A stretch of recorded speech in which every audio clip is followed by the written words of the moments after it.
Hey guys, welcome to Clockwork, down to Noodles for another breakdown of Solo Leveling episode number 10. Welcome back guys, and this time we are on time, so thank you so much for bearing with me for the last few episodes, which have been knocked about a little bit due to personal reasons and scheduling, but we're back. This week we are going to have my spring overview video. I've finally gotten down to recording it. It's just been processed now, so that will go up this week, hopefully on Wednesday.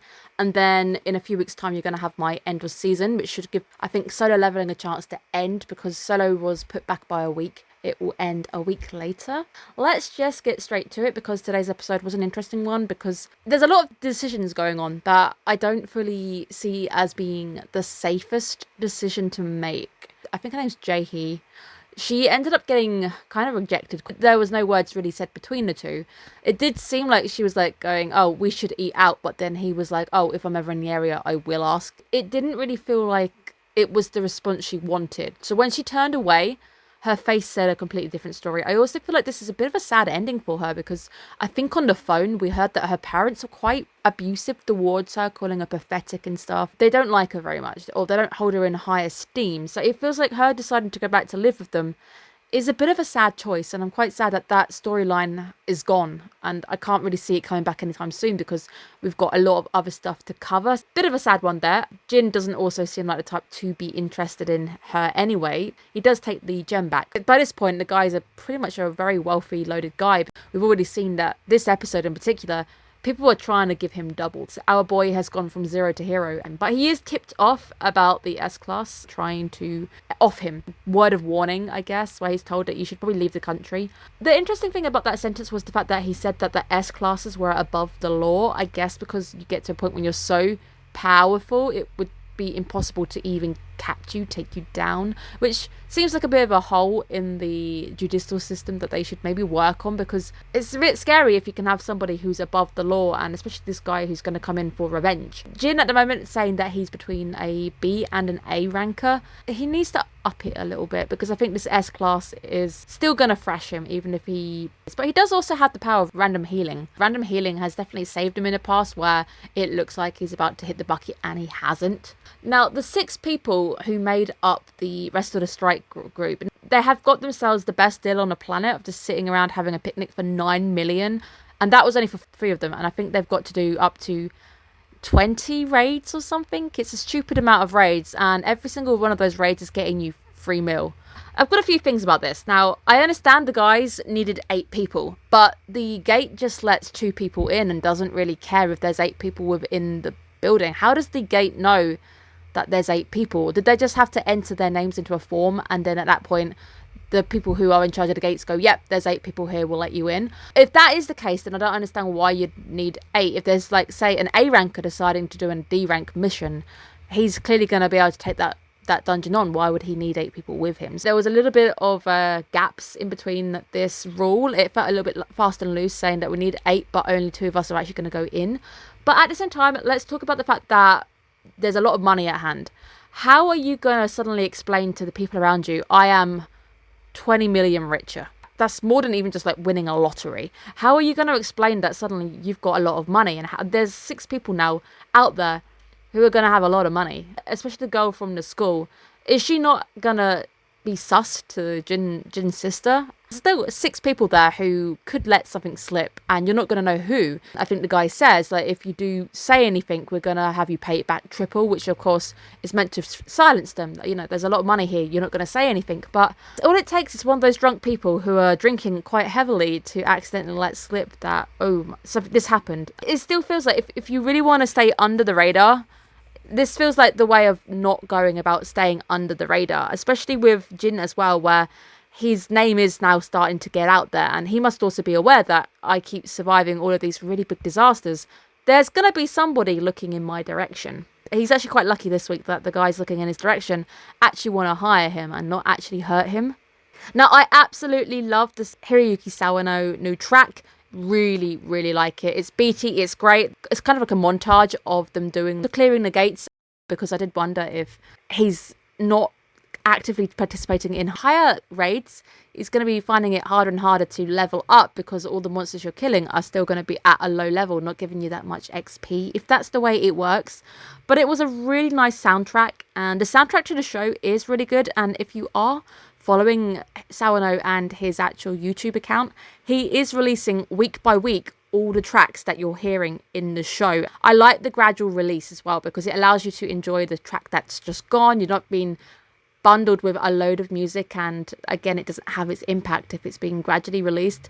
My favourite so far is still Dark Aria, the one where Jin does his first ever human deletion. Really beautiful piece. It is extended. Go check out the extended version. It's not by much. I wish there was more to it. It's not extended by that much, but it is such a beautiful piece, and you can see the female singer on the stage with him. Honestly, I love Hiroyuki Sawano, so I'm glad that he's getting to back the show as it's getting more and more popular. I also love the sandy smoke effect that you get when he's doing those stealth moves.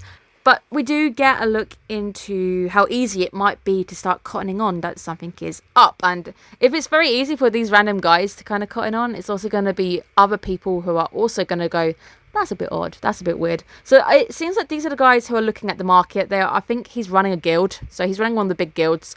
And they're going, oh, suddenly we can't book any of these C ranking gates that have appeared. And that's kind of weird. And they're seeing that the gates are going at a stupid price. He even said they go for like half of what was being offered initially. I think they were doing 150 a pop initially, and that probably means each gate's probably going for maybe about 80k.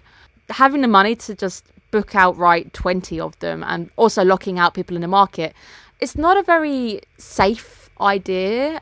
People are definitely going to be looking in your direction. All it took was the guy to look at the roster, see how cobbled together everybody was, and the fact that Jin was also on the list. There's nobody else on that team that's making it really look viable to this is a team that's actually easily wiping out all of these C ranking gates. Also being told that the amount the guy's spending is technically enough to bankrupt the company. Is his dad really willing to let him spend that much? Don't think Jin banked on somebody approaching him that he could actually sell gates to. It just seems a bit weird that all the choices they're making seem a little bit risky. Now, the dream sequence halfway through is another one of those moments where I don't quite understand who it is. I think it's the guy who's in charge of the S rankers, the organised interviews, and then the guy gets angry and he's like, I don't like being in a suit kind of thing. I don't like public appearances. And it seems like they're going to go back to Jeju Island. We were told that there was a big disaster that happened on Jeju Island. It seems to be a bit of a subplot that I don't know if they are skipping a little bit of the information on, because it feels a little bit randomly shoehorned in. And I'd like to know a bit more about it, but it doesn't seem like we've spent enough time on that side of the... I didn't initially know who it was when he kind of wakes up in a cold sweat. Maybe it's going to be the S-class girl we've seen and the guy. Maybe going to go back to Jeju Island to get a bit of information. Would be interesting to see how that is connected to the main plot as well.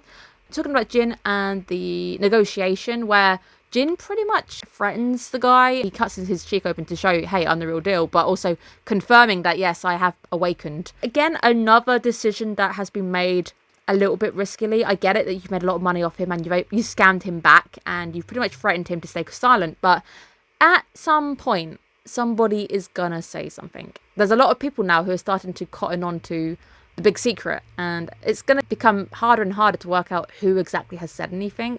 Jin's also threatening innocent people as well. Interesting character development from a guy who's already taken human lives. These are going to be people who are completely innocent and they're only getting involved because he's made himself a bit of a target. Will be interesting to see where that side of things go, but I don't think we're ever actually going to see Jin part of the guild, because I know the guy offers him a place in the guild. I just don't see him being the type to settle down in a guild. Even when the guild is set up for the construction company, even when that guild gets set up, I don't really see Jin being a part of it. I see him going, okay, cool, I've got my building. Now I'm not going to be a part of it because I'm a solo leveler. I don't want to have people around. Last bit that crossed my brain was the job change request. So he's hit a certain level. Going to be interesting to see what it means by job change, because I didn't know he actually had a job when it came to the windows in that universe of the game that's being played with him and this mysterious entity or something. It will be interesting to see what it means by job change and whether it means he can do something else or he can work towards a different skill, because I think Jin still wants to go into the big dungeon to get the immortality thing, which feels like a direct route to the end. Heal his mum and then vanish into thin air if he wanted to. He could probably afford to move out the country now. I think the plot is probably going to try and navigate Jin away from that for a little bit. I can't see them putting him forward to doing that just yet because it feels like a direct route towards ending the show. So I think they're going to want to try and get more going than just going down that route, because that would be his motivation gone, because he's working for his mum. He wants his mum back on her feet. Fingers crossed that we get an answer in the next 2 episodes, because it ends in 2 episodes time. So thank you guys so much. See you guys again soon. Bye guys.